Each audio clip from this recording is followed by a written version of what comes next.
All right. Hello, everyone. We are going to get started. Good morning, good afternoon, good evening, wherever you're at around the world. Thank you so much for being here. Welcome to the seventh commencement ceremony of Offsite. We deeply appreciate your presence. Offsite was conceived with the goal of revolutionizing design education, giving it the necessary jolt to evolve. Our strategy with Offsite right from the inception has been centered around you, the student. What we've collectively created is indeed remarkable. And today we gather to celebrate you, the students, the mentors, the instructors, the Offsite team, and all those who have been with us from the very beginning. Now let's get things started. For those who are new to us and unfamiliar with Offsite, it's an innovative education program developed by Advanced Design with the aim of revolutionizing design education. Offsite was conceived to convert industry requirements into course materials delivered by leaders within the design industry. Our goal is to equip you with the necessary skills to excel in your career and provide the mentorship to guide you through your journey. This is our method to fill the void between what students need and the dynamic nature of the industry they're preparing to enter. After successfully running Offsite for 3 years and 7 cohorts, here's an inside glimpse of what Offsite truly represents. So we're going to kick things off with cohort number 1. We offer 2 distinct tracks, with the first one being cohort number 1. It's a 12-week program aimed at developing foundational skills to enter the field of industrial design. Cohort number 1 caters to anyone aspiring to transition into industrial design, regardless of whether they are recent high school graduates or experienced professionals seeking a career change. Through the courses that we offer, methodologies, design discourse, sketching, digital tools, they aim to help our students develop a solid foundation in industrial design, preparing them for the next stage of their journey in this field. Students will acquire the essential skills needed to start sketching, grasp the foundational and fundamental concepts of industrial design, understand basic design methodologies, explore a variety of different tools for creation, and gain a profound understanding of the design process. Second track, cohort number 2, is designed for individuals with an industrial design background. Ranging from newcomers to seasoned professionals, we are looking to learn up, evolve, to date, essentially to elevate your skills for their careers. This 12-week program, led by 6 industry leaders and complemented by an exclusive mentorship program, focuses on teaching students skills related to design within business, sketching or communication, product visualization, professional self-presentation, and design for manufacturing. Upon completion of this 12 weeks of instruction, students will be prepared to tackle their next career steps, be it securing their first internship or landing a new job. Additionally, we also provide a la carte courses. These are called electives. They are 10-week standalone courses designed to complement your core education and delve deeper into specific areas of specialization. We recently opened our latest batch of elective courses, which includes CMF, from forecasting to finishes, advanced visualization methods, and Make Your Mark. We're thrilled to expand our electives, bringing in more designers to transform sought-after design topics into comprehensive courses for our students to gain from. We are excited for those new course offerings, and additional details are to come. So now let's really initiate commencement. You'll now hear from our instructors, who will discuss the key takeaways you, as an Offsite student, should carry forward into your future endeavors. So the first instructor I'd like to invite is Mr. Michael DiTullo. So Michael, you have the floor. Hey everybody, it's so great to see you. For those of you from cohort 2, it's been just wonderful to see you develop over the last 12 weeks. For all of you, you might have remembered one of the very first things I told you 12 weeks ago was your reputation is the only thing that takes years to make, but only minutes to lose. And your reputation in this business as you grow as a professional, you'll realize is you're really your most important asset. And I really think trust design is a trust business, right? Like people hire us to solve these really complex, nebulous problems that are very hard to define. And if you had to do that, who would you hire, right? You'd hire someone you trust. And that's why your reputation is so important. And you really, I hope in the last 12 weeks, you've developed the sense of you want to develop a reputation that you're someone that not only meets people's expectations, but that you exceed them, that you go beyond what's asked, and you bring the element of surprise to everything that you do. I think the other thing I hope that you've taken away from these last 12 weeks is that sense of kind of respecting the spirit of fellowship, the spirit of community that is design, the design industry. And this is a very small world. You're all connected to each other now, and I think as you progress in your career, you'll see how connected we all are in the professional world, and that sense of fellowship, right? Like in these last 12 weeks, we've all helped each other learn and grow, and I hope that you will continue that and carry that forward, continue to help each other, but also help the generation below you as you develop in your career and you see younger people coming up below you. I hope that you'll do the same for them. So thank you so much, Michael. The next topic, and we're going to keep Michael here for a little bit. He's going to cover here is attitude and mindset. So Michael, back to you. The double header.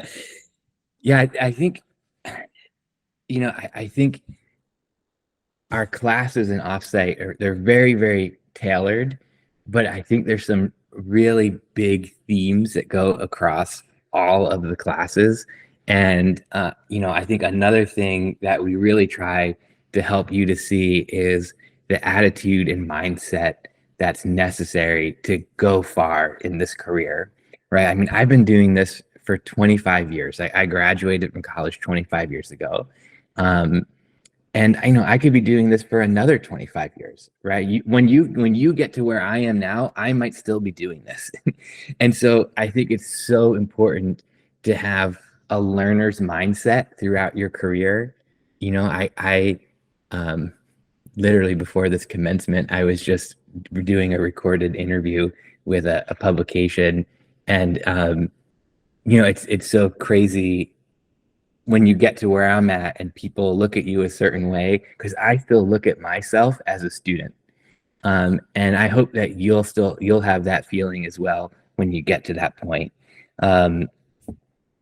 I remember when I first graduated school, one of the very first things I did in my first design job, I started my first design job at a studio, and the studio director told me to go out into the shop and put together this new spray booth they bought. And this spray booth was just like a bunch of like metal with flanges. And I mean, I'm not joking. It probably had like 200 bolts that had to be all hand screwed. And again, this is like my first day on the job.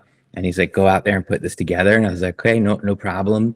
And I thought to myself, this must be some kind of a test. So I'm like putting it together so precisely as I could. And a few hours later, the director came out and he's like, hey, what's taking you so long? I'm like, well, do you see all these bolts? I made sure that the screw head is perfectly aligned across all 100 of these bolts. And he was like, why? and I said, well, I just assumed it was some kind of a test. You're testing me to see like how detail oriented I am. He's like, no, I actually just needed the spray booth put together, but that's really cool. And so, having that attitude, I could have been like, oh man, I just having to do some grunt work on my first day. This stinks. But instead I was just like, I'm going to do this the best that I can. And I think that immediately like changes people's perception of you. Immediately I went from like the grunt lowest of the low designer to this director being like, oh, I'm going to pay attention to this kid. So, always be open. Always try to take things to the next level and do whatever you have to do. And I think, now that I'm in a position where I hire people, I will every day of the week hire a person with a good attitude over a rock star, over the person who can do everything perfectly. Because, skills can be taught, but I can't teach someone to be a good person or to be enthusiastic. And so, again, I hope that that's something that we've kind of drilled into you over the last 12 weeks. And, I'd say just to sum it up, be enthusiastic, be a good person, and be kind. Those things are free. It costs you nothing to do those three things. And I think if you bring those three things to every situation, you're going to be all right. Thank you so much, Michael. Really appreciate that.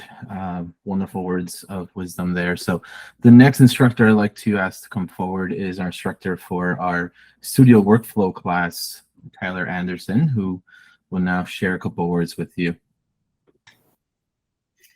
Thanks, Hector. And I think some of what I have to say on the honor side of this is going to tie nicely into what Michael was just saying. But I think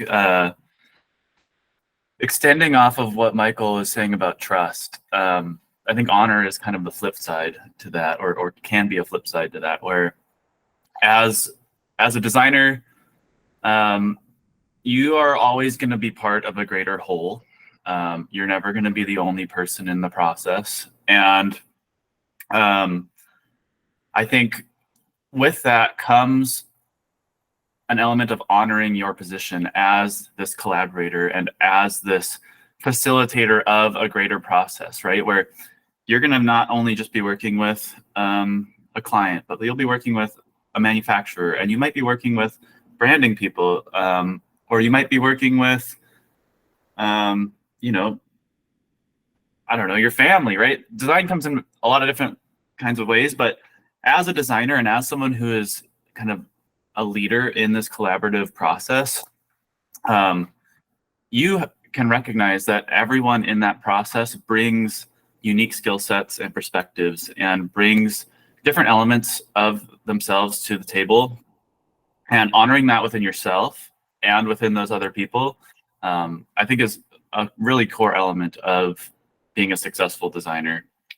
And I think just like, yeah, in that regard. There.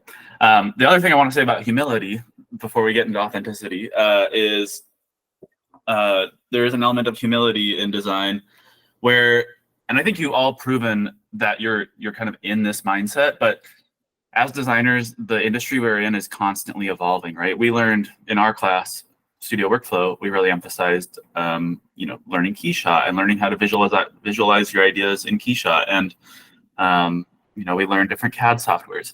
In 10, 15 years, the chance that we're using Keyshot still, I think, is pretty slim. And we're going to have to learn new tools, and we're going to have to humble ourselves and kind of be like, okay, I am now a beginner again at these skills that I used to know and used to use really well. Maybe Keyshot will still be running. We're going to root for him. But, I think part of being a designer is understanding that you're going to have to constantly be learning, and that's okay, because the things that the experience that comes behind all of these tools and the perspective and expertise when it comes to the human side of things and relationship side of things, that's the thing that you're going to be able to take forward and bring through all of these new learnings and new tools.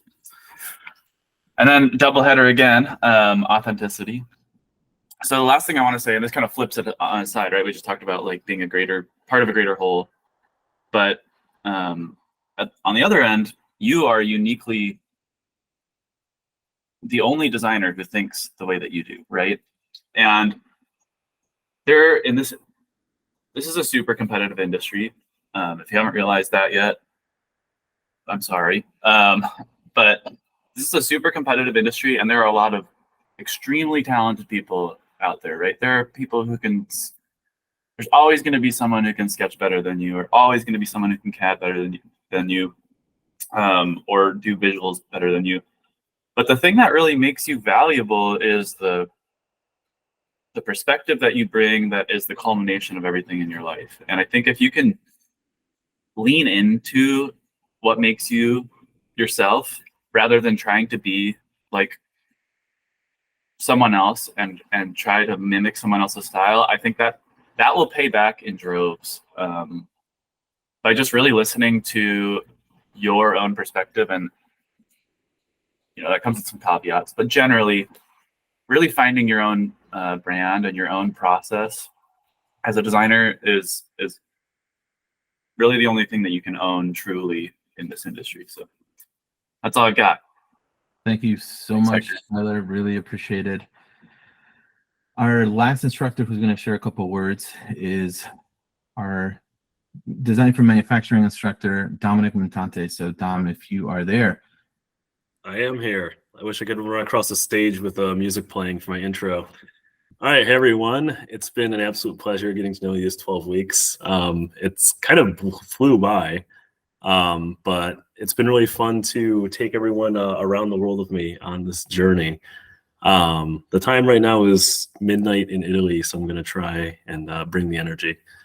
But self-starter. One thing that I think Tyler mentioned that ties in nicely to what we're talking about is that the world is changing. The world is never a changing place. That's not a profound statement at all, but technology is changing. The tools that we use, the design is changing. Michael just said the tools I was using 25 years ago are totally different. Imagine doing renders and marker drawings back then, and nowadays everything is all digital. Things change quickly. That means that you have to change quickly as well. You have to constantly be learning. And one of the questions you may have is, okay, after I've gone through and done these 12 weeks of offsite, what's next? And unfortunately, you have to keep learning. Offsite is just one of many ecosystems that exist that you can participate in to learn. But the best thing you do is be a self-starter and be the person that goes out and learns for themselves.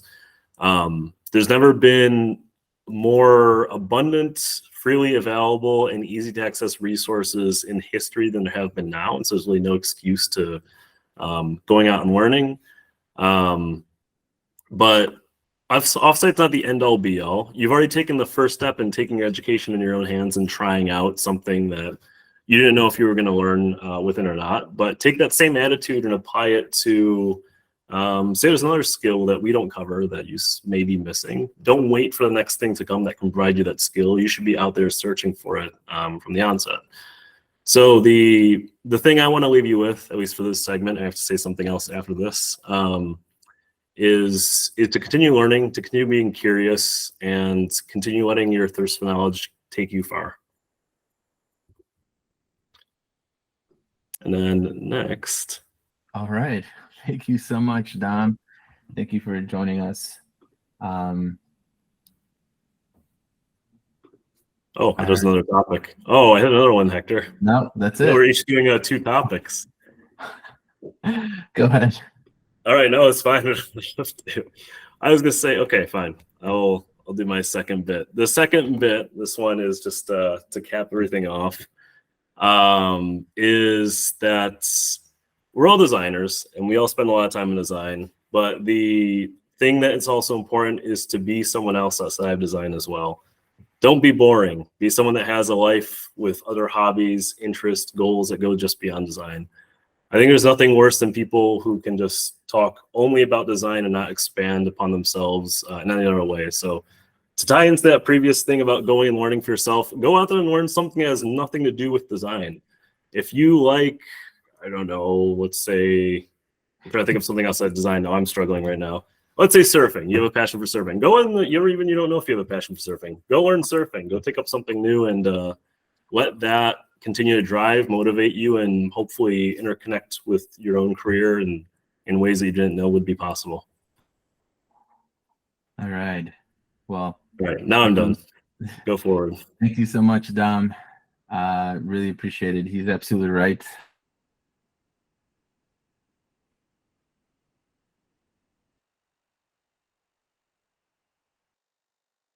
Hector, you just muted yourself. Perfect. More hiccups. Thank you, Dom. Appreciate it. You will now hear from our student speakers as they will talk about their experiences with Offsite this summer. So I'm going to go ahead and give the floor to our first student speaker, and I'm going to have them introduce themselves. So our first speaker is Brenda. Hey everyone, I'm Brenda. Next slide, please. Hey, I'm Brenda again. So I'm here to talk about my journey and how I came to Offsite. So I grew up in Southern California, and I'm first generation Vietnamese American. My parents gave me everything I ever needed, but I grew up in a low income household. To put it in perspective, my high school almost lost its accreditation to be a school at all. There were classes where I didn't have a teacher for the entire year.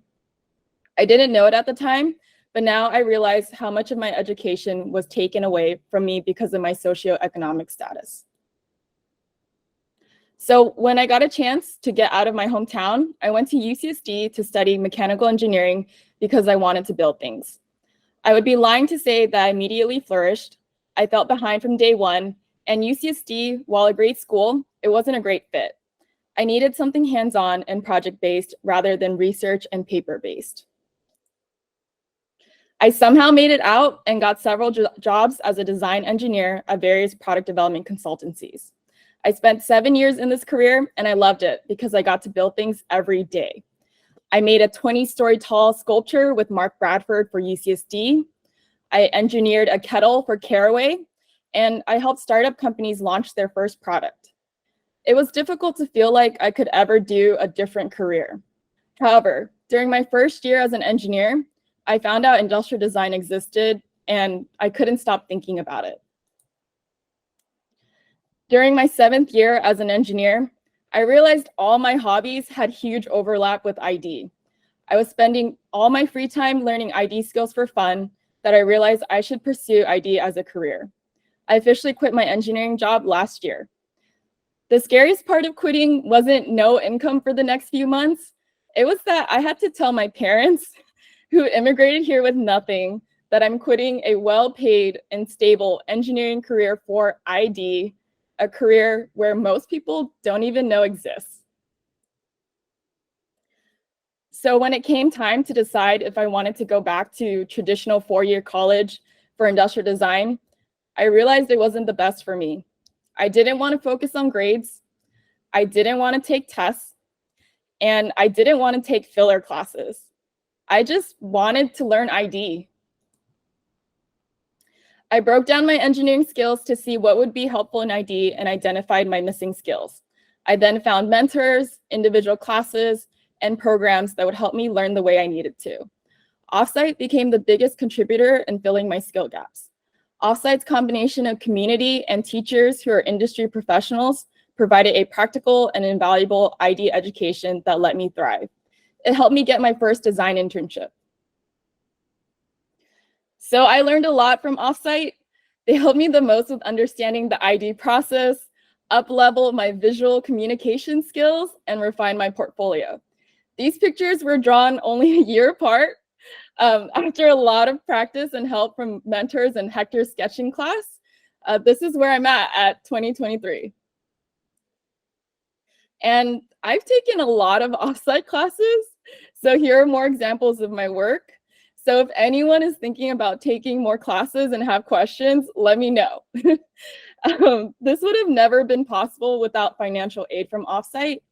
I was a BIPOC scholarship recipient for cohort 1 and received aid for other classes. And best of all, I was inspired by my teachers and classmates. Here are some examples of their work from cohort 2. I used to feel really uncomfortable when someone would tell me good job. It was a friend who told me that every time someone gives a compliment, it gives an opportunity to thank those who have helped you to this point. So thank you, Offsite, for caring, for keeping it real, and teaching me hardcore industrial design skills. And thanks for giving me this platform to speak to a large group of industrial designers, because your girl's looking for a job. Thanks, everybody. All right. Thank you so much, Brenda. And I promise you, these students are not being paid to promote This is genuine and authentic. Our next student speaker is Ben Torrey Pratt. So Ben, if you are there. I am here, Hector. All right, so here we go. Awesome. You can, pop onto the slide there. As Hector said, my name's Ben. I am also going to talk a little bit about my experience in the Offsite program. And the rest of those photos on the last slide are a bit about everything else in my life outside of design, as Don was saying, is important to keep in mind. I'll start out where I was before the program. So I graduated from a mechanical engineering program here in Canada in 2020. It was just a bit before the pandemic started. And I started working with a really grassroots startup company. And I had the unique opportunity to take a couple products from like living room conversations and sketches right through to production and delivery to the clients. I even was able to deliver a couple of the units in person, which was super cool. And throughout that project, I was mostly on the engineering side. So you can see the initial prototype that was built literally in my mother's garage, and then the final production ready version on the other side. And throughout that, I was able to work with a super great industrial designer. And that's where I found out about the field. So by the time I left the startup, I was curious to learn more and started looking for ways to do that. And that's when I found Offsite. So if you can go to the next slide here, perfect. So when I was thinking back to May 2023, why did I choose Offsite? I conveniently remembered I had a section of my application to the program titled Why I Chose Offsite. So at that time I wrote, to me, Offsite is a perfect bridge to link my current abilities and creative intuition with concrete skill sets and strategies to better generate and actualize my design ideas. I also remember at that time, if you go to the next slide, I was thinking, damn, I really need to make a portfolio. So between those, I think the main takeaways is I was looking for some concrete skills, mainly communication of my ideas and sketching. And then I wanted to learn more about process, like what goes on in the step-by-step to like bring something from nothing to something. So on the next slide, Hector, I got on a call with Hector, and we sort of ironed out a schedule of what could work best for me based on the experience I already had and where I wanted to grow. So I did a hybrid schedule between cohort 1 and 2. From cohort 1, I had design discourse, sketching, and methodologies. And from cohort 2, I had design business, design for manufacturing, and studio workflow. I think the main takeaway from this part for anybody thinking about Offsite is that it can be really flexible. That can be both in the courses that you choose and also within your program, how you choose to approach it. For me, this semester, it meant that rendering was not at the top of my priority list of what I needed to learn right now. So I actually put studio workflow on a bit of a back burner, and I was able to focus more on the other 4 courses. And that's not something anybody's going to be getting mad at you for an Offsite. It's a very accommodating kind of program. Yeah, you can pop on the next slide. So like Brenda said, before and afters are great. So what did I really come away with? Sometimes it's a bit hard to see your own progress. And I had one project that I was able to see it with. So this was a couple weeks before I started the Offsite program. I was doing some ideation for a smart planter. It's basically an air purifier based on like plants that like clean the air. And I knew how I was going to work inside all the mechanical devices, but like when I approached the design of the outside, I had no idea what I was doing. So I found some YouTube videos that told me to do exercises like this, and I thought it was great. I was actually really proud at the time. But 2 weeks ago, I revisited that ideation, partially with the help of my mentor. And on the next slide, this is what it looked like now. So to me, when I saw this, I thought it was great because whether or not the ideas are superb and production ready or anything, just the level of communication was so much higher, and the forms are like a lot more following what the branding and design language should be. So that was great to see. On the next slide, so what is Offsite really to me after all this?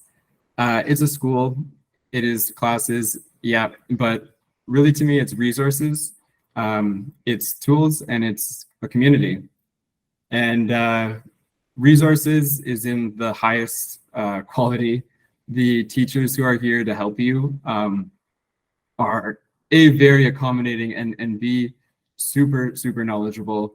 And if you have a roadblock in anything, they're going to be there to help you out. And the same goes for the other students. The tools is, of course, in what you learn to problem solve and provide concrete resources for everything you want to do in design. And maybe the most important, everyone's talked about it in this presentation so far, but is the community. I think having that in a field that can feel very like isolating, it's a small field, industrial design, and especially transitioning into it, can feel a bit like, you working against the world, and having other people there was just like a great feeling to have. So then lastly, next slide here. How might you make the most of your experience at Offsite? I think it's pretty simple. You really get in what you grade out what you put in. So the first thing is just to show up and be curious. The teachers will all tell you, keep your camera on in the lectures, and just try to stay engaged. And also engage with the community, engage with your peers. It feels a bit weird at first, but don't hesitate to reach out and set up a random video call with any of the other students. You never know what you'll get out of it. And the last thing, something I touched on earlier, but really prioritizing what you want to get out of it. There's a lot of content in Offsite, and you can absorb a lot like a sponge, but there is limits. So really thinking about what's most important for you will let you focus in on that, and I think have a great experience. So thanks for listening in, and I'll pass it back to Hector. All right. Thank you so much, Ben.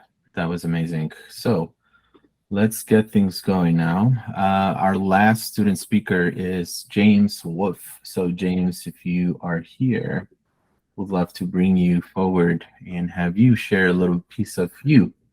James, take it away. Yeah, definitely. Thank you. Hi, everybody. I'm James Wolf. For those who don't know, I'm a part of cohort 2 this summer, and I guess I just finished it.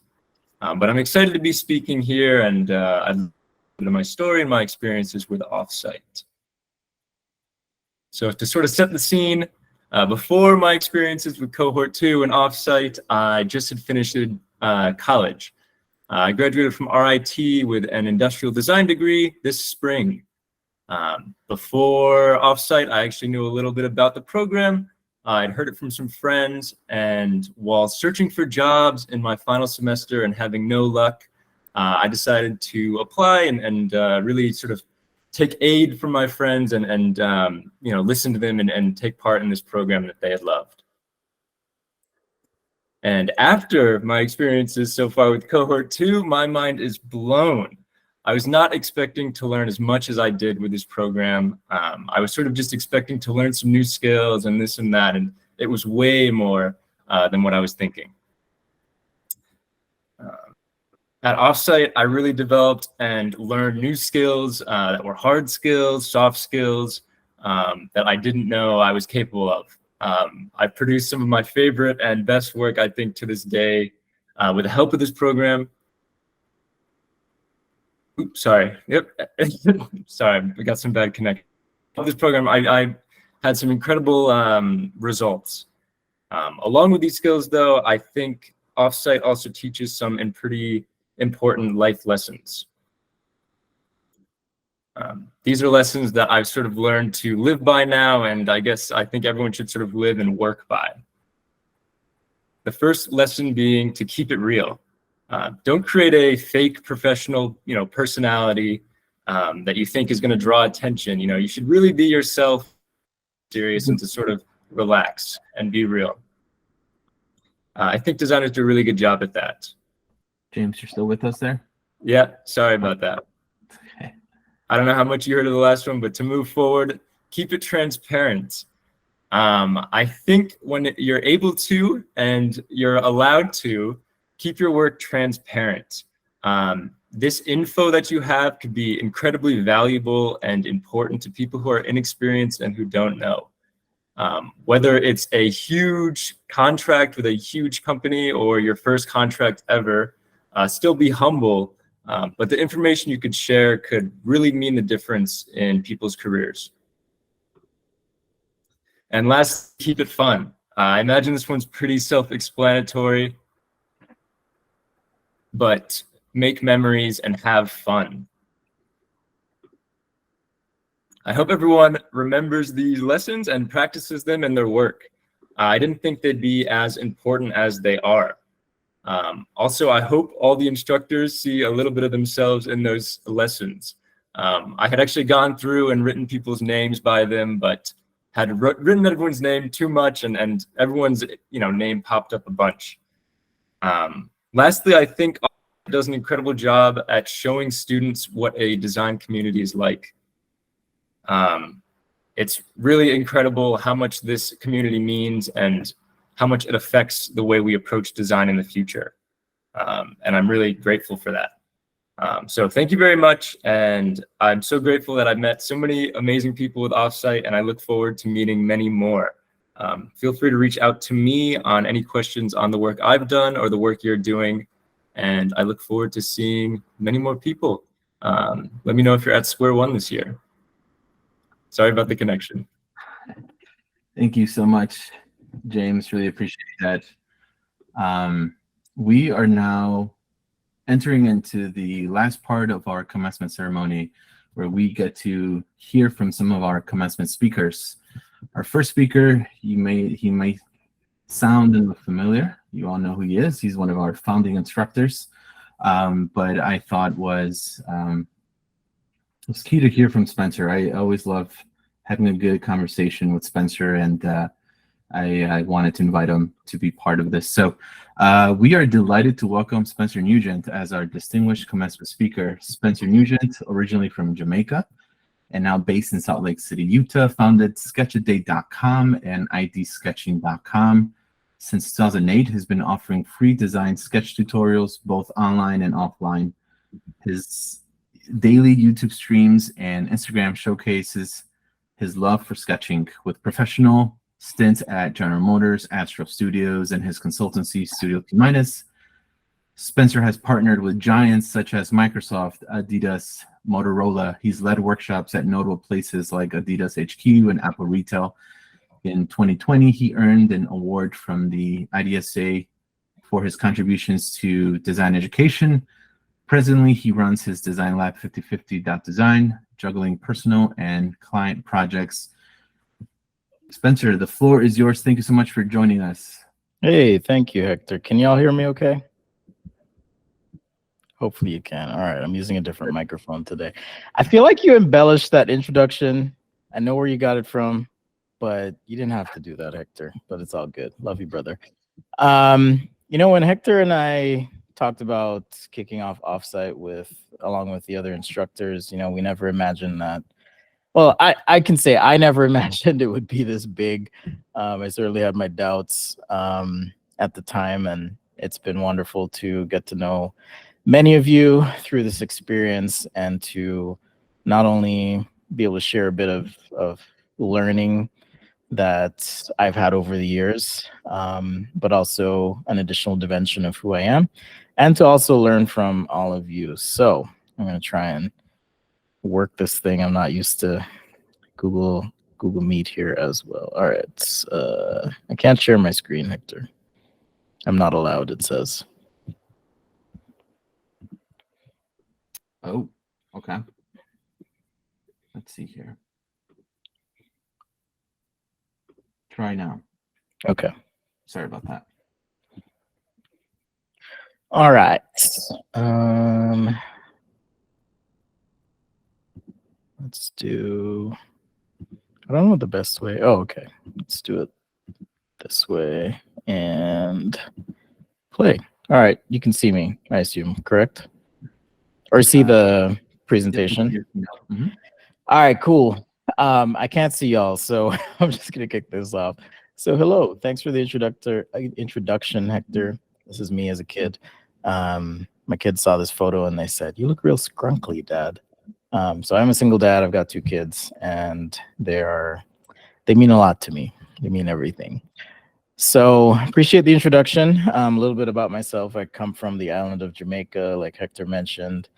I, back in 2008, started this little thing called ID Sketching, and that turned into Sketch-A-Day, and there's all sorts of backstory there, but I'm not really going to focus on that today. But it's always fun when I have this opportunity to teach with Offsite, and people are surprised. Oh, you're teaching other stuff? I'm like, yeah, I'm teaching other stuff because, as it turns out, I do quite a bit more than just sketch. So it's been a pleasure to have y'all from cohort 1 and 2 this time around in Design Discourse. Last time we did things a little bit differently and decided this time to offer it to both cohorts. And it's been wonderful to get to know all of you. And then also I teach digital tools as well, and soon we'll be teaching advanced visualization methods. So Hector asked me to give you a little bit of myself, perhaps advice. I know some of you have heard me talk a lot over the last 12 weeks, but I wanted to leave behind with you 3 small things, 3 bits of advice, and do so in a narrative way, sharing with you some stories and personal experiences that I've had over the years as a designer, because as it turns out, being a good designer is more than just sketching well or doing the renderings or being a good maker. My kid just showed up, so you might see him in the background there. So the first thing I want to talk about is be humble.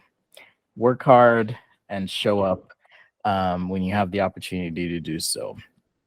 And sometimes in life, you're presented with situations that on their face may not seem favorable or optimal or in line with what you hoped for or expected. And so my first story is a little bit about this. But to kick things off, a dream doesn't become reality through magic. It takes sweat and determination and hard work. Colin Powell mentioned that. And this ties into a little bit of what Michael talked about. I'll be quoting Michael and Tyler a little bit. It sounds like I'm not saying we all coordinated with what we're going to talk about, but I think these lessons, these themes, these ideas are certainly consistent, familiar, and perhaps resonant with those who've worked in industry for a while. So this is me in college. I look a little bit different there if you've ever wondered what I look like with hair. Spencer, I don't want to interrupt you, but your slides aren't changing probably because your keynote is not in full screen, or It was in full screen. Click play. Maybe that's the reason why this should. I did have play. Oh, okay. Is it not changing now? Now I see you in college. Okay, but it's not changing otherwise. Yeah. All right. I think I'll just have to do it this way. Okay. Now you can see it change, right? Yep. Okay. All right. Apologies, everyone. Okay. So just to kick things off, this was me in college, and I was the type of student where, well, one, I was terrified. I didn't want to waste my parents' investment in my education. Additionally, they had only helped me with 1 semester of school financially, so the rest of it was really up to me. It was, good luck with everything. Here you go. So this is a photo from an article where I'd won a merit scholarship from IDSA, and I had received a few other scholarships as well. But I wanted to start here because at this point, as you can see, it was a lot different. I have hair, and many of you don't know me with hair, but there I am. But at that time, I just wanted to work as hard as possible. And design was fun, certainly. And I was one of those students who would just stay in the lab all the time. So the situation presented itself one day. I remember the afternoon. I remember where I was. And I happened to, so much of this is just serendipitous, but also this is a lesson in preparedness where I ran into a professor at the time, and he says, "Hey, do you have a portfolio?" And I was like, "Yeah." And just to give a little bit of context as well, the program I went through, sophomores didn't really go on internships. Okay. It wasn't really a thing.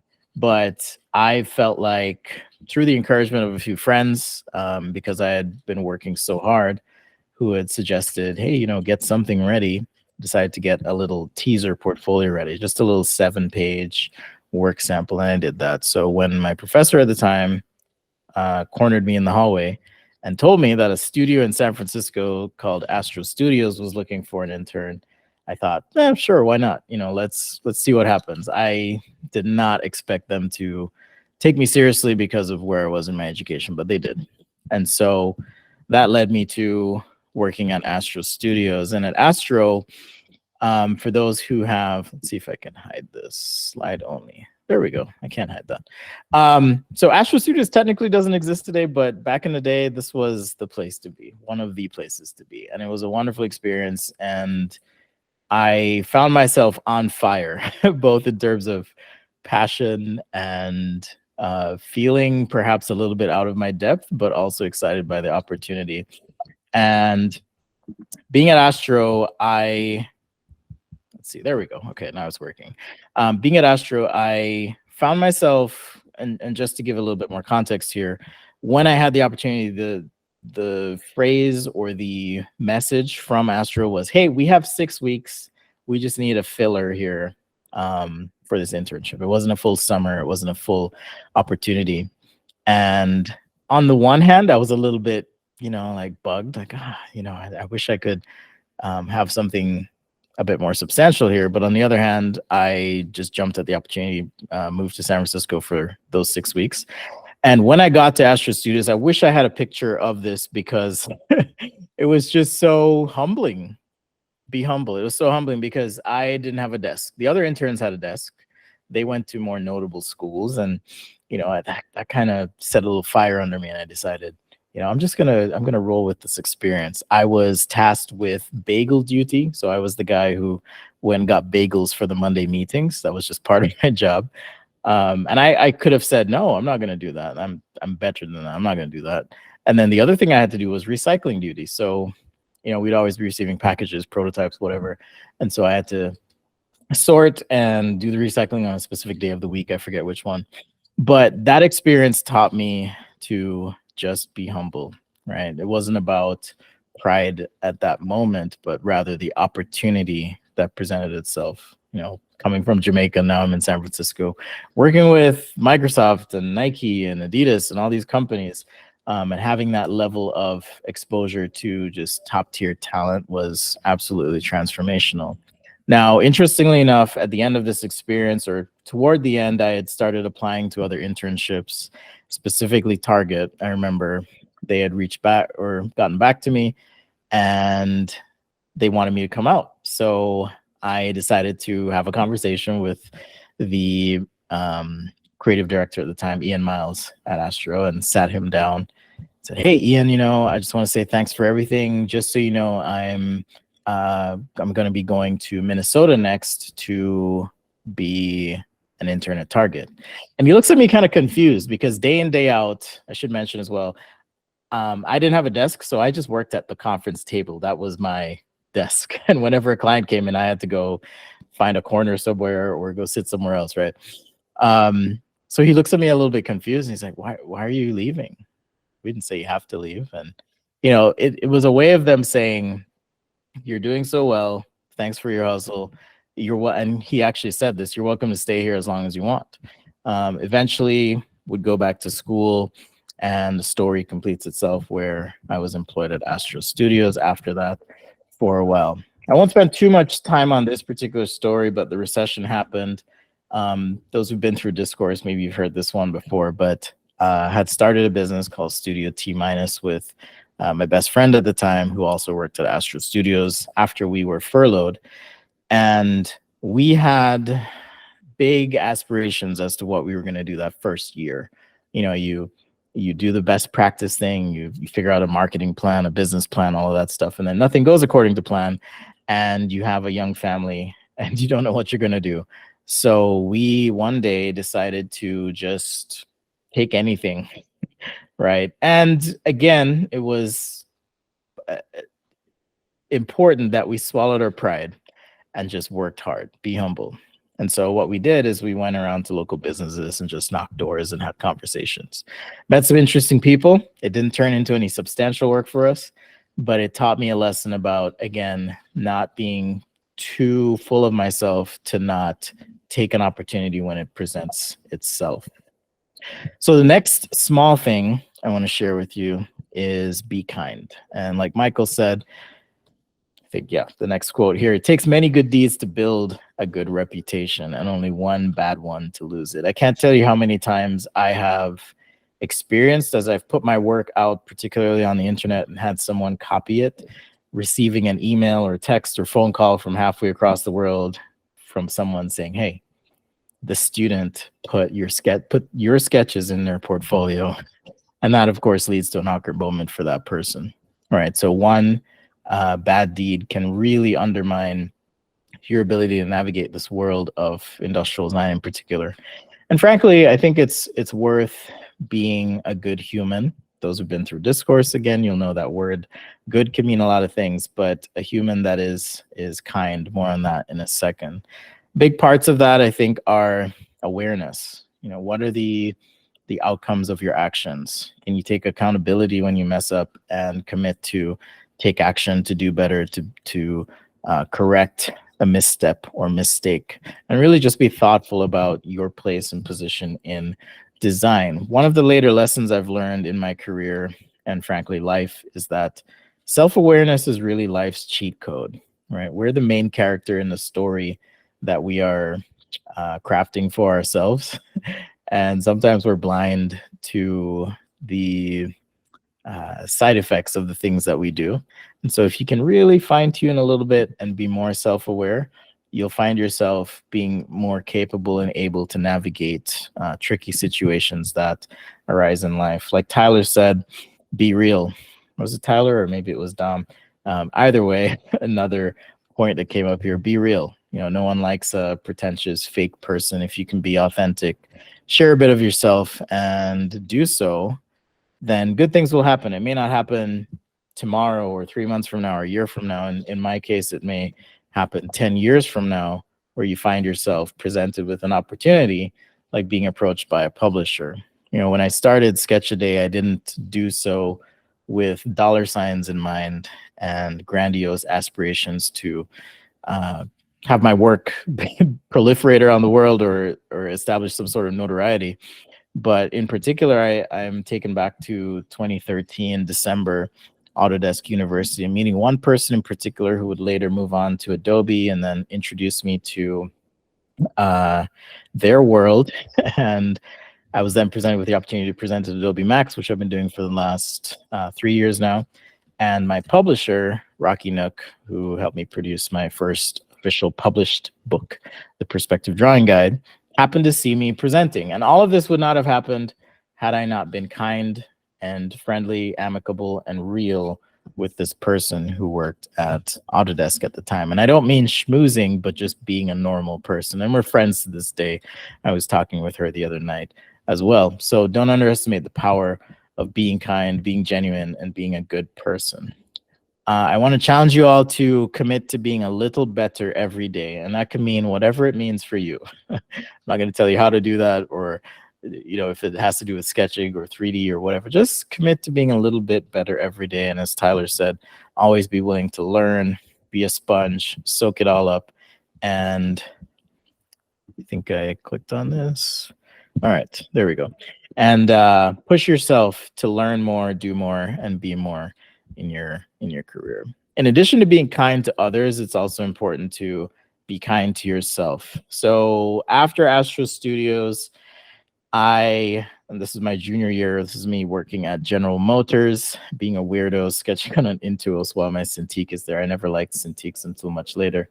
But in any case, I remember this experience in particular because another realization I've had in life is that comparison is a thief of joy, and you have to be kind to yourself. If you're comparing yourself to others constantly, you may not be kind. You may not find yourself being kind to yourself, right? And so I had this crazy opportunity. The pay was great. I met wonderful people, had an opportunity to meet amazing humans in the automotive industry and have all these experiences. And I remember thinking back to this time, and I was comparing myself to the Art Center students and the CCS students, and just frankly just depressed because I felt like I wasn't good enough. I wasn't good enough. That was the message I kept telling myself. And on one hand, that can propel you and push you to challenge yourself to be better and do better. But on the other hand, I do wish, thinking back, that I had really just been at peace with myself in the moment. Granted, life and time give perspective to everything we go through. But I want to remind you all as you're learning, as you're going through your own process of skill development, that you need to be kind to yourself and not compare yourself to others and what they're doing, but just be the best you that you can be. I believe it was Dom that said this, that you as a designer, as a human, have a unique perspective, skills, and flavor of design to offer. Really lean into that. And at the end of it, I made it through that experience, but again, I wonder how much better my concept might have been, or the execution of things, had I not been preoccupied about how well other people were doing. So focus on yourself, be kind to yourself, and be kind to others as well. One thing I've learned, you get to see all my edits here. One thing I've learned as well, this is the third small thing, is passion is really the process. You know, it's easy to get caught up in the how-to instead of the why when it comes to design.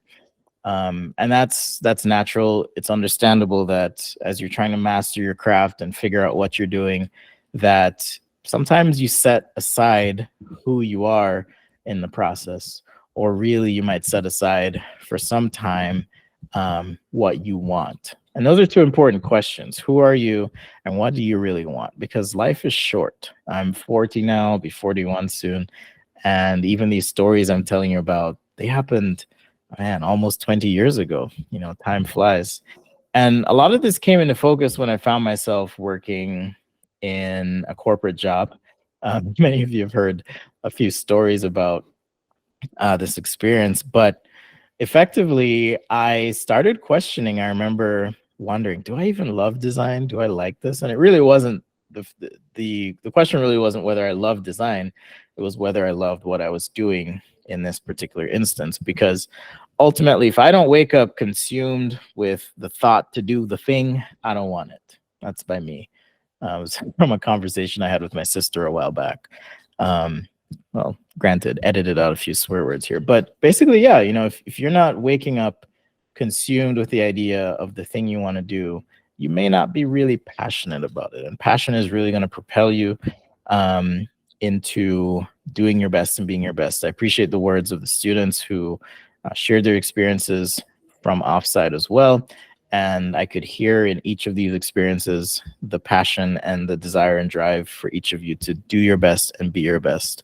Ultimately, that's led me to this concept. This is my current entity and what I'm doing, which is 5050.design. And inherent to the name and characteristic of what I'm trying to do here is find balance in my life between pursuing my passion, right? The things that I just wake up and want to do, looking at a few of them here in my workspace right now, just these little passion projects, these little curiosities that I want to perhaps refine, or I won't say perfect, but certainly refine, right? And it's important to always maintain that passion and interest in the things you're doing. But on the other hand, you know, got to pay the bills, 50-50. So who are you and what do you want?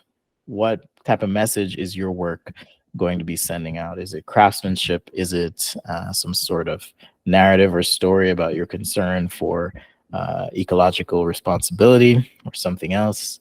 Your work says a lot about you as well. And so if you're not doing your work with passion, you're not really creating the stuff that's about you. And certainly you can find that within projects that are scoped and given to you. But personally, I find that when I have the space to create and do so in my own time, that I'm really tapping into almost this emotional, deeply human part of myself and outputting the raw creative thoughts that I have. Like I'm really struggling to find the words there, but there's just something magical about like really tapping into your passion, your desires, and your curiosities when it comes to design.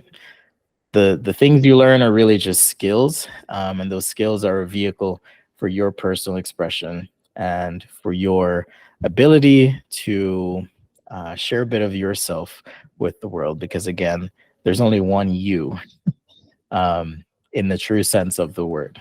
Whoa, getting messages there.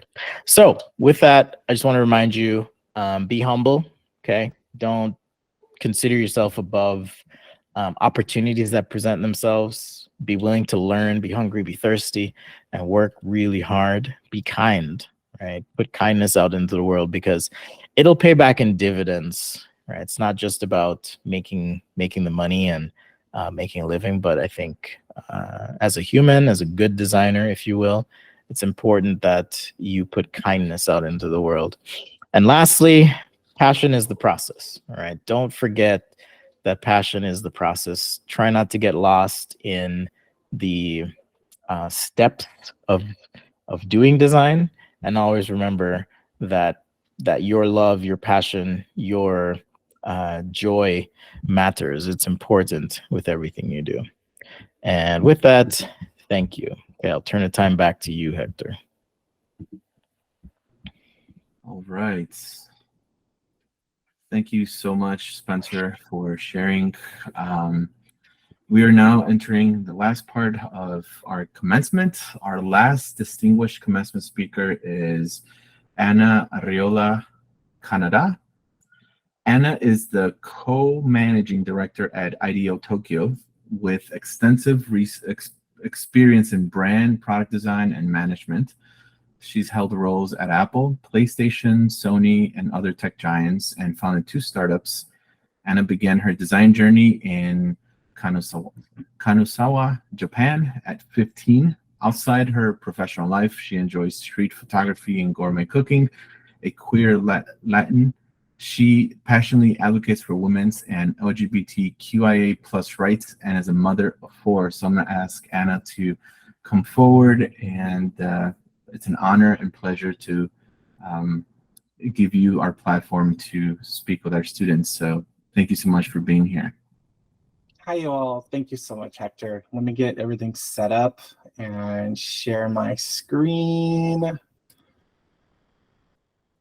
Let me know if you could see that.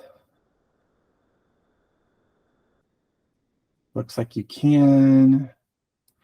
Cool. Yep. All right. Like Spencer, I'm about to go into Keynote, so I won't be able to see any of you. So I look forward to seeing some of the comments a little bit later, but let's go ahead and get going. Congratulations, everyone. And hello. Greetings from the other side of the world, from the future. This is the 7th cohort. I believe everyone's journeys and everyone's stories that I've heard this morning coming out of Offsite, which I adore the name. It's totally an awesome name for what I have witnessed and what I know to be the future of education. What you all have gone through is just the beginning of your next journey. And that journey is a very long road. That journey will take you to very interesting, sometimes frightening, but always an experiential place. I'm coming to you all from Tokyo, as Hector just mentioned, where I am one of 2 co-managing directors of IDEO Tokyo.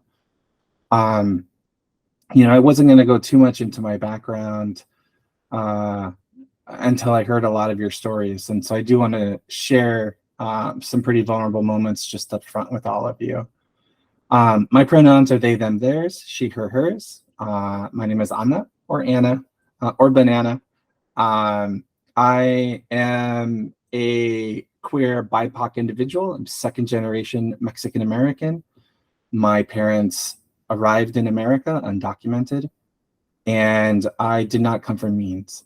Through grit, hella hustle, and an amazing amount of tenacity, I was able to self-study, to be able to uplift the teams that I've worked with and provide the experiences into the world that I have over the course of my journey. And in reflection about being asked to come and speak with all of you today, when Hector reached out, I was incredibly humbled. And I just want to say thank you again, Hector. Thank you again to all of you here for taking the time to listen and hopefully walk away with some of my life journey lessons that you could put into your toolkit and take forward into tomorrow and to the years to follow. I wanted to come with an initial statement. I'm going to read you a little something by somebody who I find incredibly prolific and influential into a lot of the thinking that I've been doing of late. So enjoy. Talent is insignificant. I know a lot of talented ruins. Beyond talent lie all the usual words: discipline, love, luck, but most of all, endurance. James Baldwin. Endurance, in what James ended with those beautiful prose, is a real fact in today's industry. To share some macroeconomical points of view with all of you, the industry is an incredible change pivot moment with the advancements of technology, which we'll talk about a little bit later in my talk. We're dealing with not only one geopolitical conflict in the world that is affecting our industry, it's affecting the budgets that are being released to not only agencies that are doing the innovative, creatively driven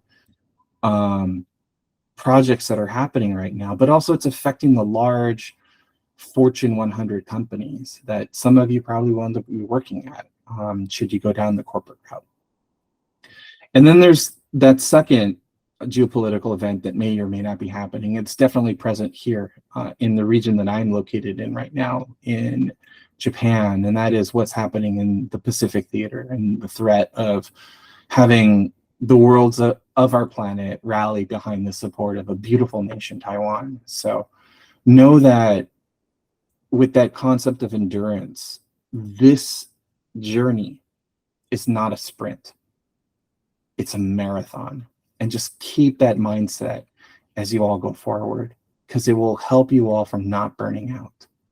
And unfortunately for me, that's a lesson that I learned a little bit late in life. And I wish I had known that. I wish someone had told me that I didn't have to hustle so hard. I could pace myself.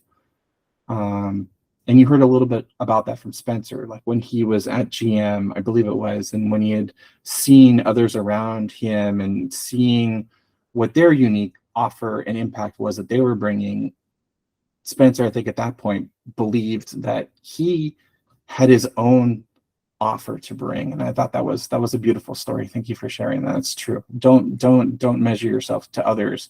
Be unique and authentic. And so my talk today to all of you is how can you leverage joy and make joy part of your roadmap, your North Star, and how might you find joy in what you do going forward?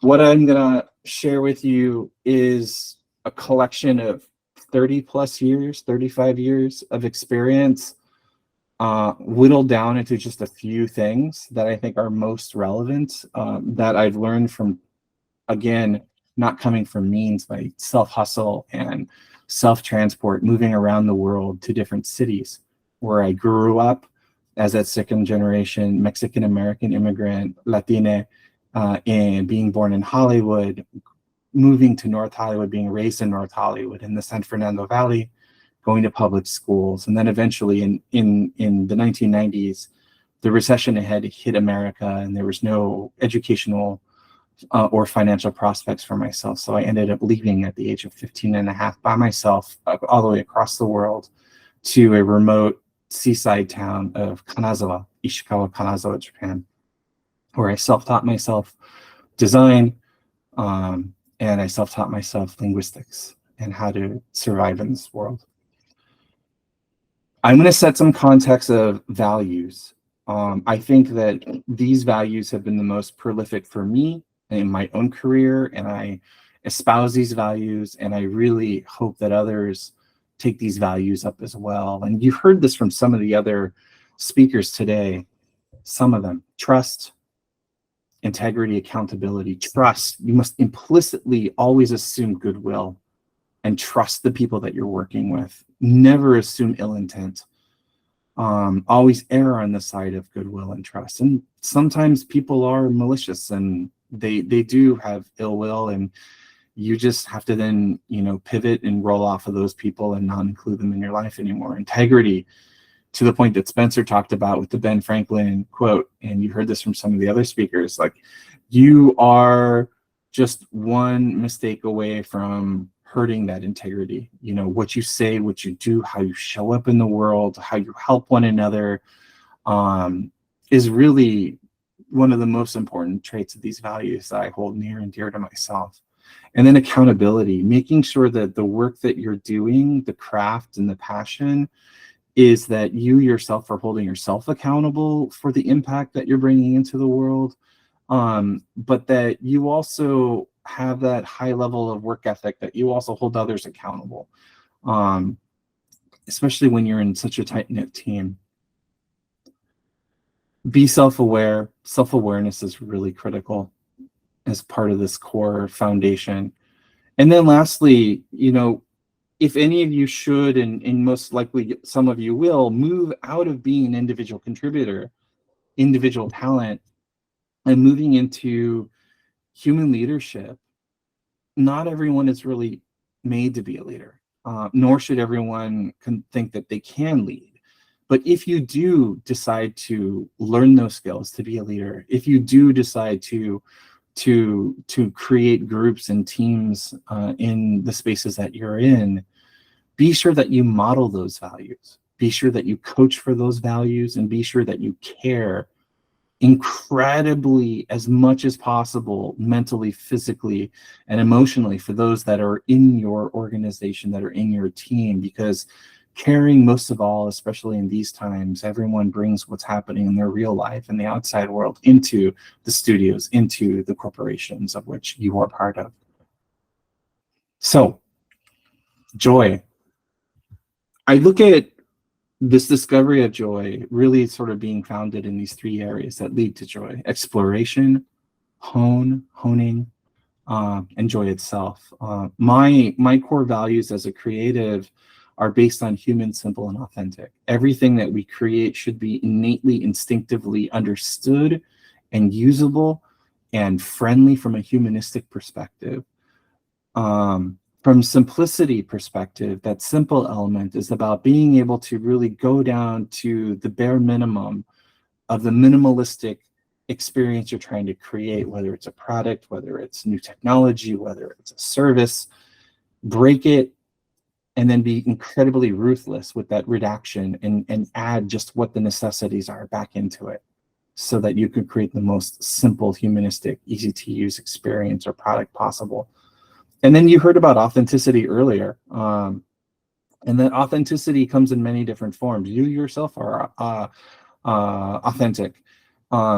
However, we're all inspired by everyone else's beautiful craft. And authenticity is not always coming up with this single unique point of view or original idea or form or experience, but rather than being plus one additive, catalytic in nature, where you will be inspired by something and make it your own riff. And by making it your own riff and being unique enough and authentic enough, that's how you can leverage that. So let's dive a little bit into exploration.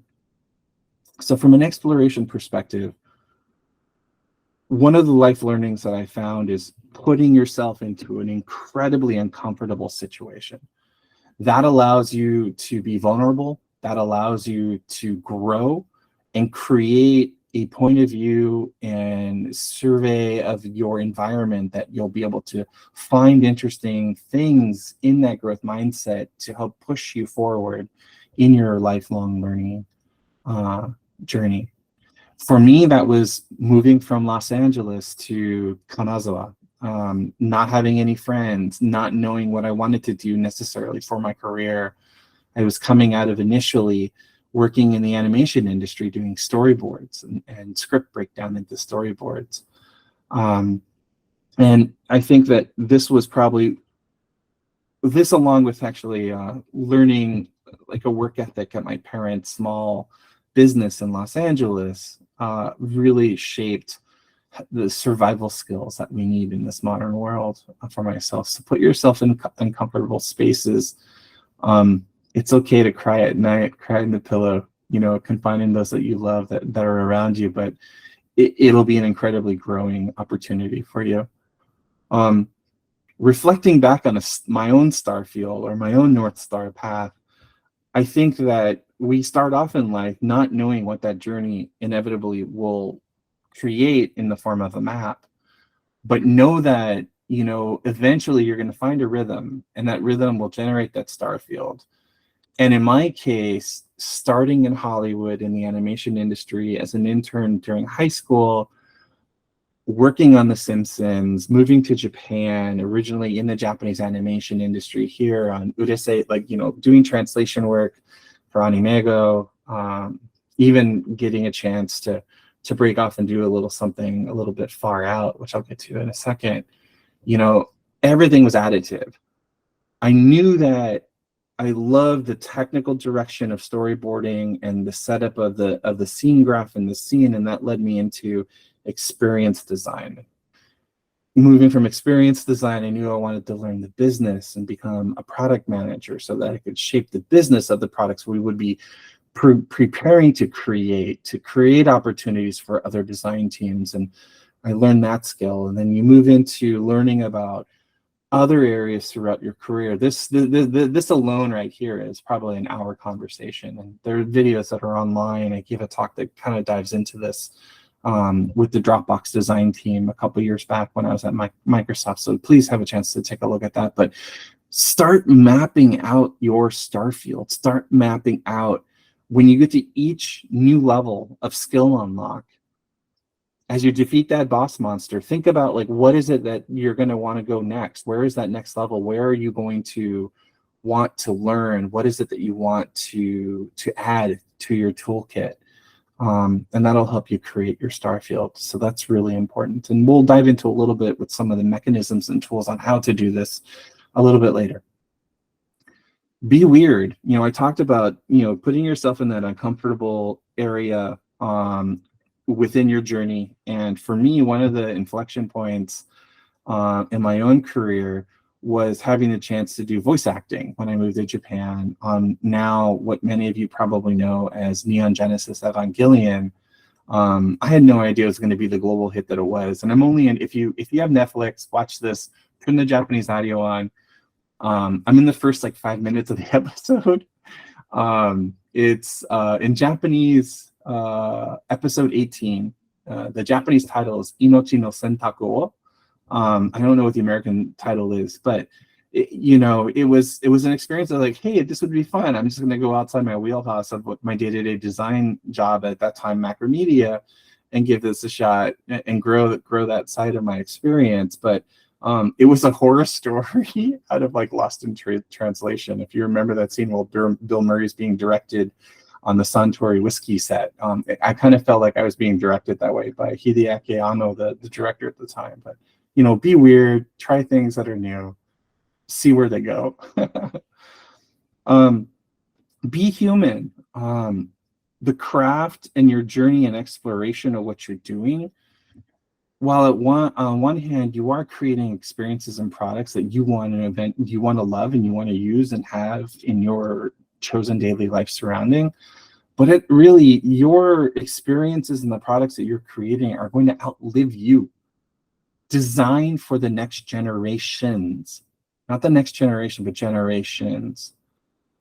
Right now, in 3 years, the oldest of the alpha generation is going to be driving cars. They're going to be getting their licenses. Design for the alpha generation, start thinking about what their needs are, start thinking about how those things that you're going to bring into this world will affect their lives at the time and place on our planet. So be human about what it is that you create. And by digging into what the future generations are going to want and need, I think will also be an amazing growth opportunity for you. Look at socioeconomic trend information. Read as much as you can about these sets of individuals. have conversations, pull people aside, show them your concepts and ideas on the streets. And we'll talk a little bit about that a little bit later too. But be grounded in being human in the needs of the future generations, not necessarily the needs for you right now, and sell that vision with the clients and sell that vision with the companies that you'll be working in. Because a lot of the FANG organizations are really interested in having people that have that foresight. Spatial. So along this explorational journey, you know, we're moving into a time, thanks to Vision Pro and others that preceded it before it, of which I've been part of one team, HoloLens, but know that we're moving into how we might augment ourselves, and not just from an entertainment value, but how do we help communities that are out there with the concepts and creation of the things that we may be conceiving of. So what you're seeing right here is an example of the industrial metaverse work we did and is shipping right now that is helping field workers, the front line workers that are in factories, that are in repair situations today, using spatial computing. But one way you could be thinking about this from a spatial perspective as you think about how you'll be, you know, both exploring, learning, and paying it forward, is that if you can truly take your concept and think about how do you design it for the 3%, the most marginalized communities out there that need and will use your idea, then the rest of the 97%, the more general population, will also be able to leverage and celebrate that experience. And so keep that intersectional point of view and learning as you think about how anything you're bringing to market today, especially in a spatial context, and how it'll be situated in an environment, held, handled, interacted with multiple people in real time, is going to be really important. So those are, from an exploration perspective, key points I wanted to mention that I find very, very useful in my life learnings. How do you then continue to hone your craft, your skill, your experience? For me, you know, you heard this also earlier today with some of the other speakers, go outside of your wheelhouse. Don't just think about industrial design. Don't just think about design for manufacturing. Don't just think about aesthetics. Don't just think about interaction, but you need to think about what is the human-centered need. And design anthropology is a skill every creative should have. If you're going to talk to someone and hand someone something you've created, or put them in front of a screen, or have them interact with something that you might have created in space, you know, ethnography and research and feedback and that loop cycle of research, ideate, test, and then fold that back into one another. Design anthropology should be a skill that all of you have. And there are really interesting books that have come out. There's like one right here I have on my desk. Mixed Methods is a really good publication by Sam Lander. And it goes through different methodologies of design anthropology and research. But when you start thinking about this, an incredible superpower that will come out of it for you, that will help you with your clients and the companies and the teams you work with, is metrics. You'll be able to measure your idea, measure the delight that you're bringing into and putting into, or allowing someone to interact with in their daily lives. And that'll help sell, that'll help build awareness of the experience that you're creating. And you do that through design anthropology. This is an example of my last hardware startup, which was a round smartphone, an heirloom electronic, grounded in craftsperson materials. I just took my actual functional hardware prototype into the world, and I'd stop by a coffee house and put it into their hands and get the reactions. And that's a form of design anthropology. Explore, test, get people's feedback, go outside your bubble. Literally, like, take your ideas to the corner table in Starbucks, or your favorite space where you like to hang out and be recharged. with your own creativity, and ask people that you don't know around you to get their ideas on what it is that you're making. Circularity is really important, more now than ever for the alpha generation, and what we're going to be creating for the future generations post alpha generation with our planet as well. Everything you do should not just be thought of, am I using the best materials? Is it the most sustainable approach to what it is that you're creating?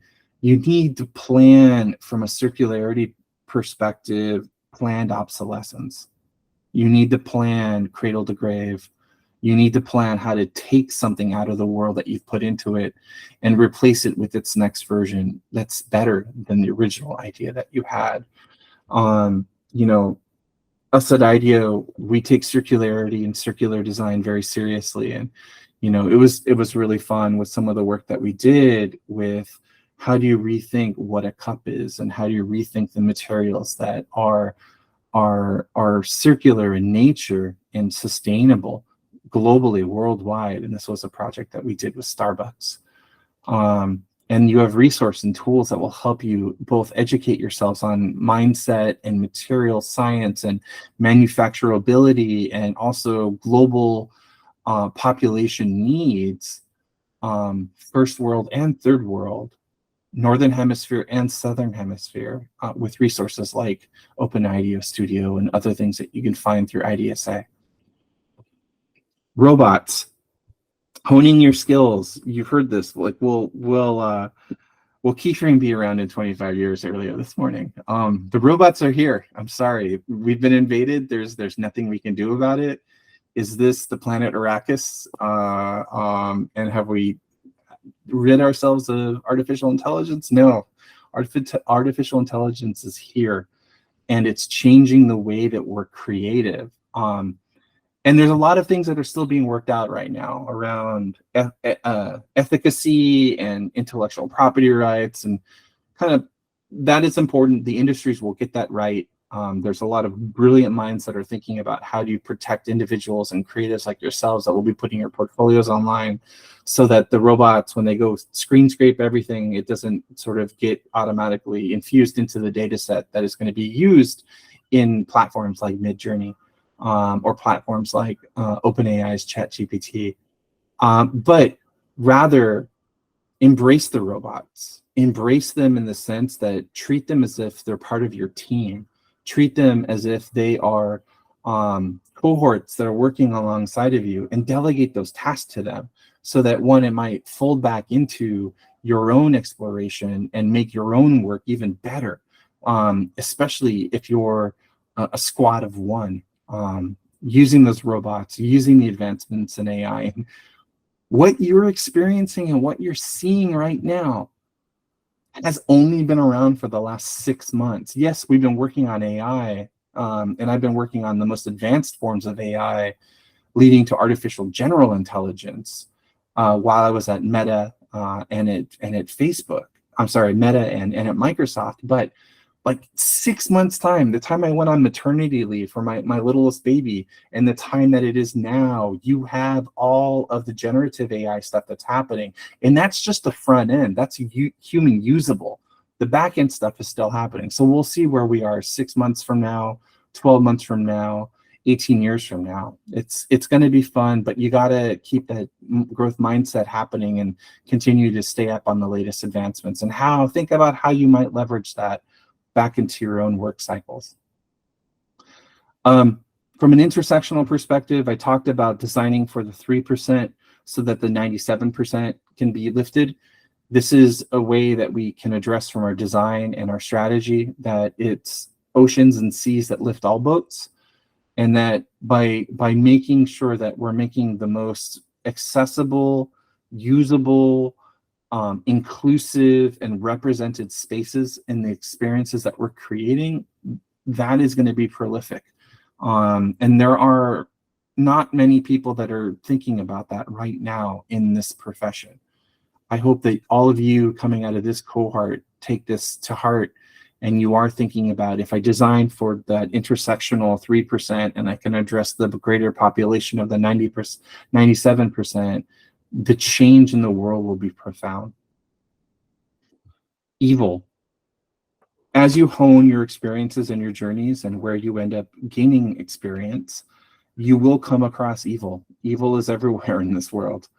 And it's how you choose to address and acknowledge and see that evil will shape you for the future, shape you for the better. In my own experience, like, it was grounding my first unethical behavior, witnessing what happened at Theranos and understanding how data can be manipulated, how engineering can be ignored, and how lives could be lost through just pure evil, to be very honest with you. And should you, and you probably will have these experiences in your journeys, learn from it, move away from it. I don't encourage any of you to stay with an evil organization.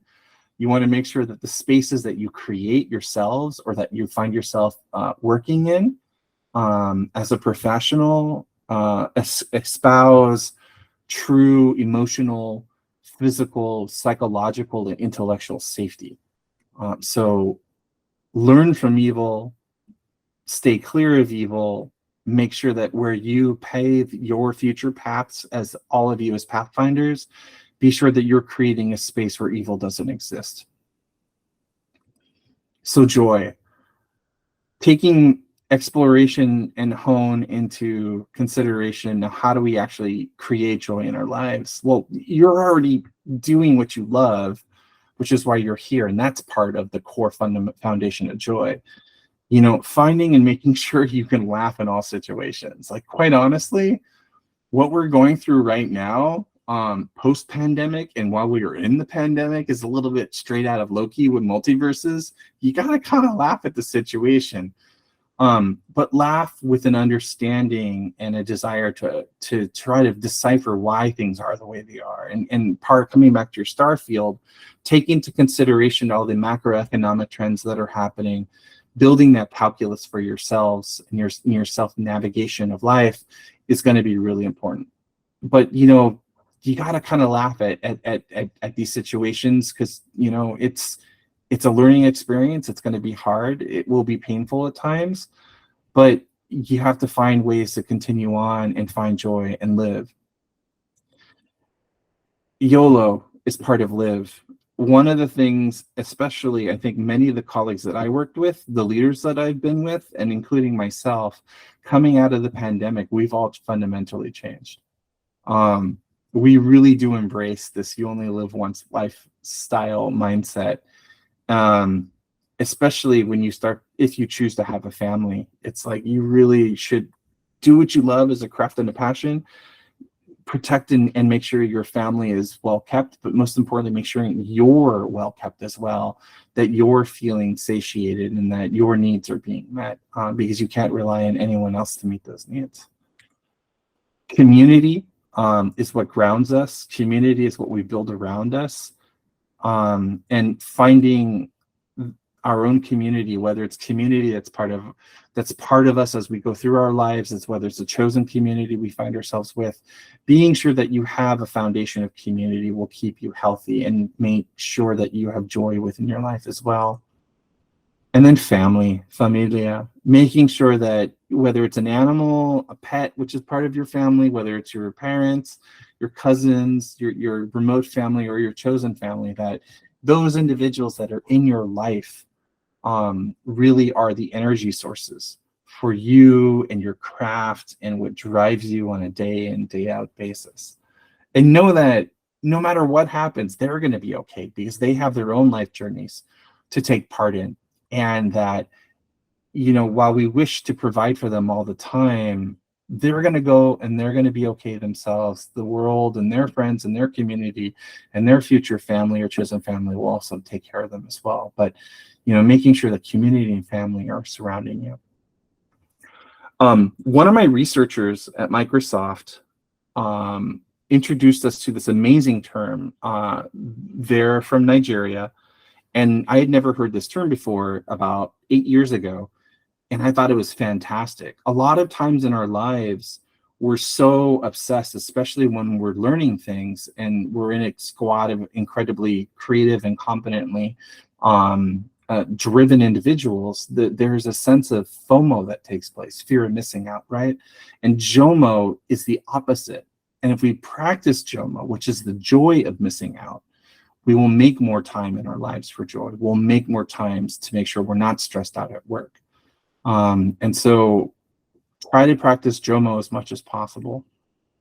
And then something else I wanna introduce to all of you is create a checkup for your soul. We talked about the star field, and this checkup for your soul for me, as some of you may have read about me online, I teach and I mentor at Berkeley, at Stanford, at CCA, and other universities around the United States. And something that I've always really run into with especially a lot of the graduate students is they're a little bit lost, which is why they came back to graduate school and they're trying to find their way. And had I known this book existed, I wish this book existed in the earliest days of my star field mapping. Designing Your Life, which was the foundation of Stanford D School, is pretty amazing. Consider this, buy a hardcover version of this book, make sure it sits on your bookshelf. And I personally do this every 18 to 24 months. It's a beautiful read. It has amazing worksheets, and it basically will help you understand as you're going through life that you're really focused on satiating your soul and creating joy in your future. And it teaches you a fundamental, if there's one thing I could say about this book, it gives you the ability to ask this hard question. Is the thing that I'm dealing with right now is a gravity problem? Because as we all know, as humans on this planet Earth, there's very little we can do to fight gravity. You can science it, you could moonshot it to break free of gravity, which is one approach. But sometimes we can't deal with gravity and we just have to accept it and find another way and pivot around it. And that book will really help you understand and gain the power of knowing things that you're dealing with in your life or your professional career. Is it truly a problem? Can you solve for it, or is it a gravity issue? Weave play into everything you do. Play is an energy source for joy. Weave play into your creations, making sure that the things that you create are playful and enjoyable. Play is a beautiful metric when you're building a product that you can talk to as you start to think about how you might bring that into the world. And then lastly, know that, your exploration, your honing of your craft, and your pursuit of joy, it's not always going to be a smooth sailing ride. Stuff is going to go sideways. We don't control the world. We can control our surroundings, but we can't control the environment or the industries that we're working in. And just know that it's going to be okay. Everything is secular. There are crashes, and then there are rises, and everything will play out. It's going to be okay. So I want to end with handing you your wooden sword, handing you your torch. You're going to go burn some bushes. You're going to go bust some boulders. You're going to go hack and find some secret pathways. And I'm really excited for you all coming out of Offsite. And I look forward to your journey, hope some of you stay in touch. And I know that you will break things, and that's okay. Breaking stuff is fine. It's a fun way to figure out, how to make it better. And so with that, thank you. Thank you for your time. And I know that we're over time, and I'll hand it back to you, Hector. Really appreciate it. Cheers, you all. Thank you so much from Saturday morning. Thank you. Really appreciate you so much for being here with us. I have one word to really sum up this, your presentation, Spencer's presentation, and all the instructors and students is just sublime. Thank you again. Let me just kind of go back to sharing my screen here as we wrap things up. Here we go.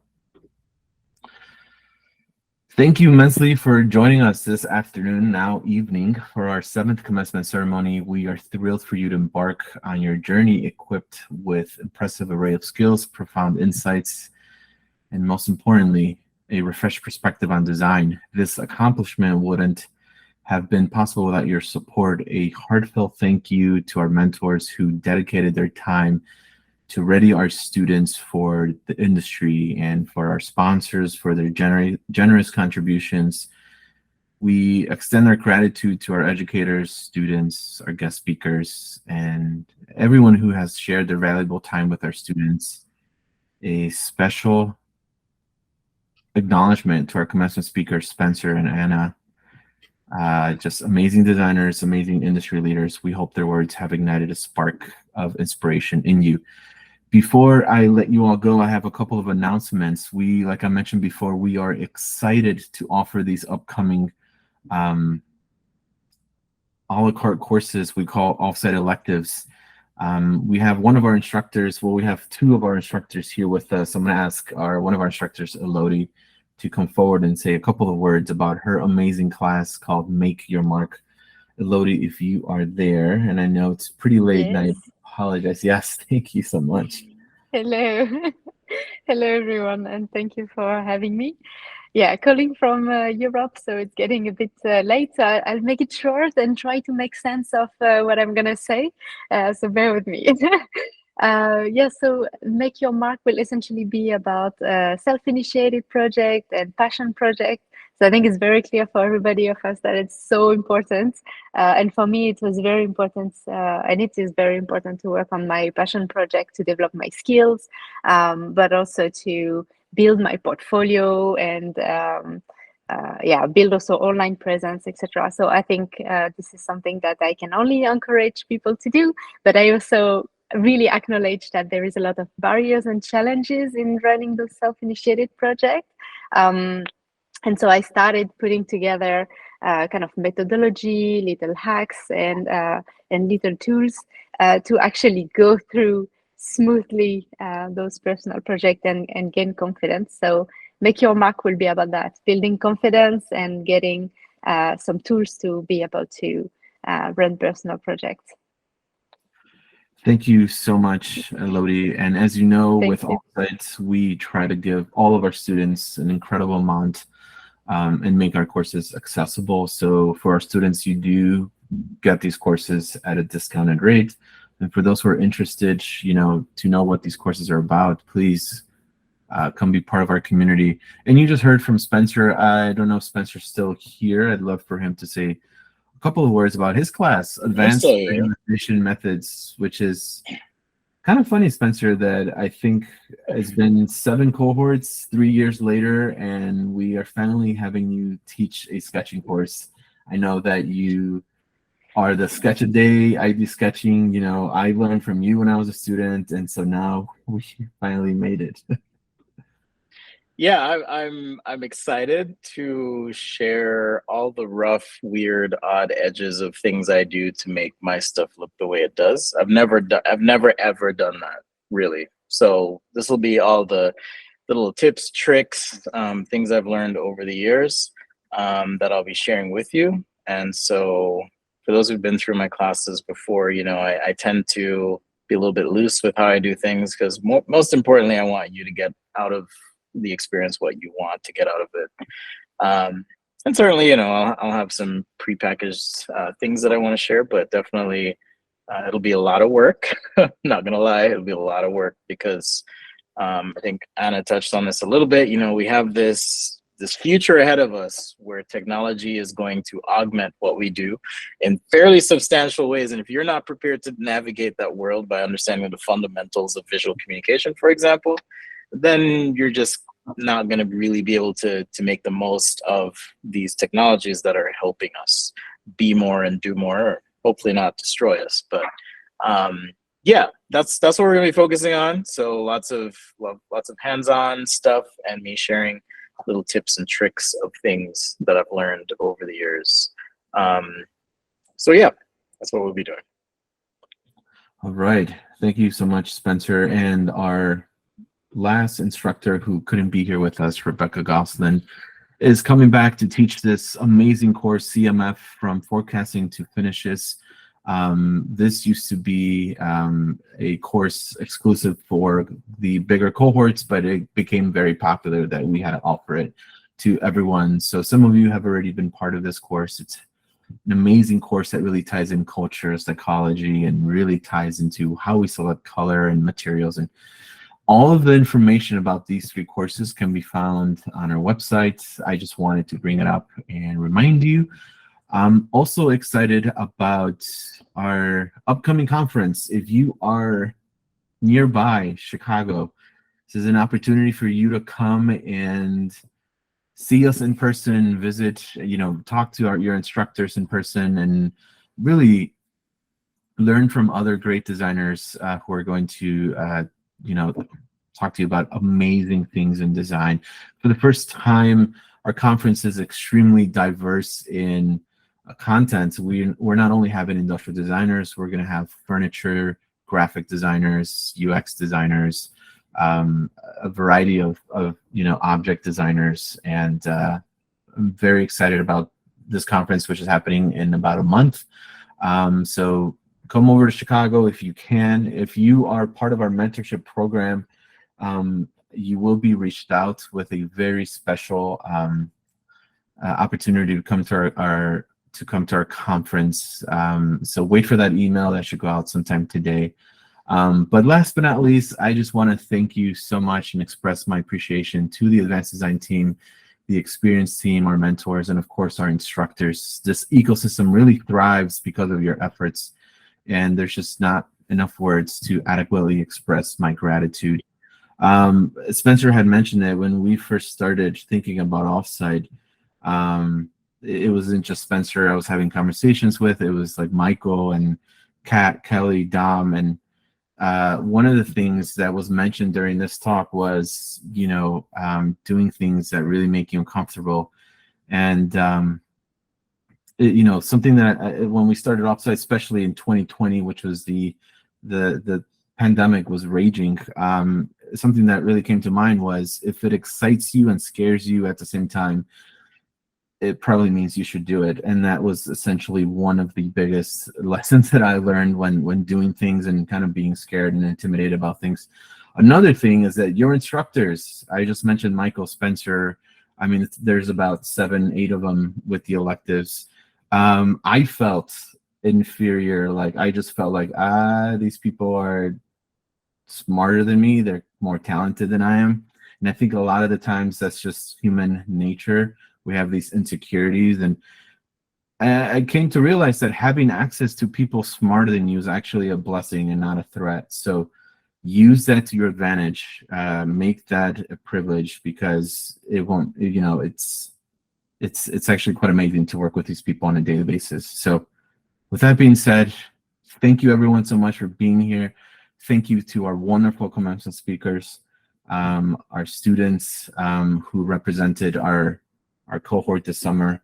And yes, this is the end of Offsite. Courses do end, but the community's still there. And actually, this is the beginning of your journey. We still got to help you get jobs and get connected, and let's make that happen. So have a wonderful Friday evening, Saturday morning, wherever you're at in the world, and I will see you all very soon. Take care, everyone.